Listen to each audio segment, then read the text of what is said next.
Everyone, welcome back to আমার channel the Bong Pinki. তোমরা সবাই কেমন আছো? আমিও কিন্তু খুব খুব ভালো আছি। তো আজকে আমি চলে এসেছি তোমাদের সাথে একটা ছোট্ট রেসিপি নিয়ে। তো রেসিপিটি হলো গাটি কচু বেগুন দিয়ে রুই মাছের ঝোল। তো আমি ঘরে সবসময় খাই, তো ভাবলাম আজকে তোমাদের সাথে আমি ওই রেসিপিটা শেয়ার করি। আশা করি তোমাদের ভালো লাগবে। তো রেসিপিটা দেখতে হলে আমার কন্টিনিউ ভিডিওটা কিন্তু দেখতে হবে। তো তাহলে চলো শুরু করা যাক। আমি এখানেই প্রথমে রুই মাছের কটা পেটে নিয়ে নিয়েছি। সব কটা রান্না করব না, 2 পিস করে দেখাবো আপনাদের। আর এইদিকে ছোট্ট বেগুনের ছোট ছোট যে বেগুনগুলো হয় পাতলা করে কেটে নিয়ে আর গাটি কচু কেটে নিয়েছি। তারপরে আদা রসুন আর তোমার রয়েছে কাঁচা লঙ্কা বাটা, পেঁয়াজ, এগুলো নেবো, মানে এগুলো নিয়ে সব একসাথে পেস্ট করে নেবো। তো কাঁচা লঙ্কা, পেঁয়াজ, আদা রসুন পেস্ট করে নেব। হয়তো বলবে রসুন মাংসতে দেয়, মাছে না, বাট এটা ফ্লেভার আসে, ভালো লাগে।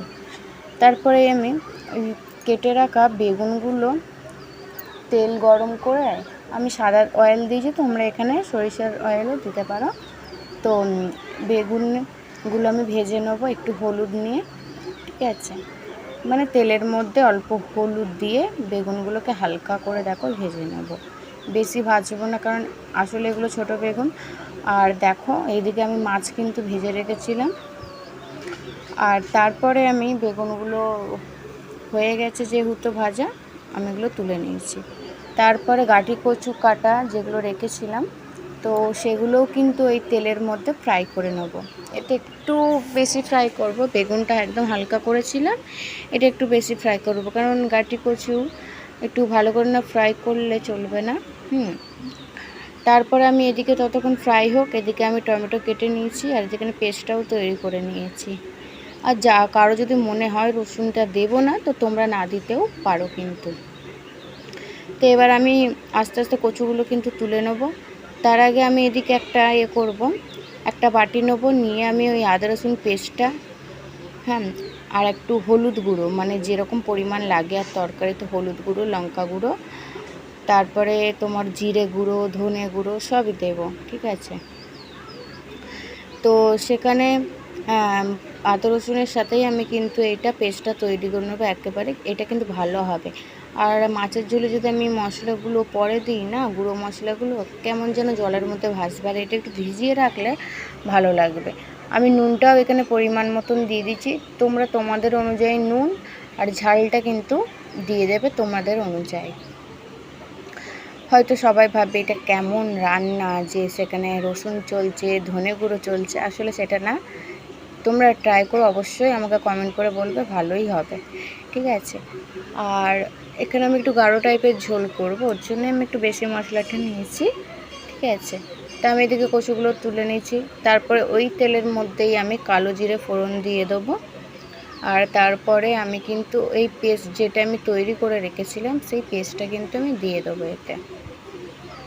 এবার এই পেস্টটা একটু নাড়াচাড়া করে নেবো ভালো করে, নয়তো তোমার একটু সামান্য, আমি ওই 2 থেকে 3 কোয়া রসুন কিন্তু দিয়েছিলাম, ওর বেশি কিন্তু না। তো এই 2 থেকে 3 কোয়া রসুনের গন্ধটাও ছাড়তে পারে, তো সেই কারণে আমি একটু হালকা হালকা করে একটু ভেজে নেবো। তার সাথে আমি টমেটো কুচুনোগুলো দিয়ে দেবো। আর এদিকে আমি যে গাটি কচু রেখেছি সেটাও দিয়ে দিয়েছি। কচুতে একটু মশলা ঢুকবে, ভালো লাগবে খেতে। তো তোমরা এরকম করে কিন্তু অবশ্যই করো। আর এই দেখো তেল উঠে এসছে আমার এটা কষানো কিন্তু মোটামুটি কমপ্লিট হয়ে গেছে। এবার আমি ওই আদা রসুনের বাটিতে যে বাটিটা ছিল ওর মধ্যে জল দিলাম। এবারে আমি আরও 1-2 বাটি জল অ্যাড করব, তার কারণ হচ্ছে আমরা একটু গাঢ় ঝোল করব, তো সেই কারণে। আর 2 বাটি তোমরা জলটা দিও, তোমরা যতটা মনে করবে রান্না করবে মাছ হিসেবে সেই ঝোলটা দেবে।